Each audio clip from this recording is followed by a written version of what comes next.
ጥሪያችንን አክብራችሁ ስለመጣችሁ የማኔጅመንት አባላትንም ሙሉ የሽያጭ ስታፉንም ሰፖርቲንግ ስታፉንም በድጋሚ እንኳን ደህና መጣችሁ ማለት እፈልጋለሁ። የዛሬ ዋና ዓላማ የነበረንን እንቅስቃሴ ወደ ኋላ የምንቃኝበት፣ በዚህ ውስጥ ደግሞ በጣም ጀግና የነበሩትን ሰዎች መሸለም፣ እነዚህ ነገሮች ላይ በጣም ፎከስ አድርገን መስራት ይኖርብናል።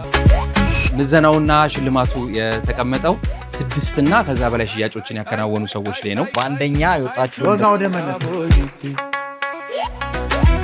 በዛሬው ዕለት የግማሽ ዓመት የስራ አፈጻጸም ላይ ጥሩ ሽያጭ በማስመዝገብ ተሸላሚ ሆኛለሁ። ዛሬ የግማሽ ዓመት የአፈጻጸም ቶፕ ሴለር ሆኜ ተሸልሜያለሁ። ዛሬ በነበረው የግማሽ ዓመት የስራ አፈጻጸም ላይ ቶፕ ፐርፎርመር ሆኜ ተሸልሜያለሁ። በዚህ ደግሞ በጣም ደስ ብሎኛል። ግማሽ ዓመት የስራ አፈጻጸም ላይ እንደ ቡድን ከፍተኛ ሽያጭ በማስመዝገብና በቫልዩ ደረጃ በአጭር ጊዜ ውስጥ ከፍተኛ ገንዘብ በመሰብሰብ የአንደኝነት ደረጃን አግኝተናል።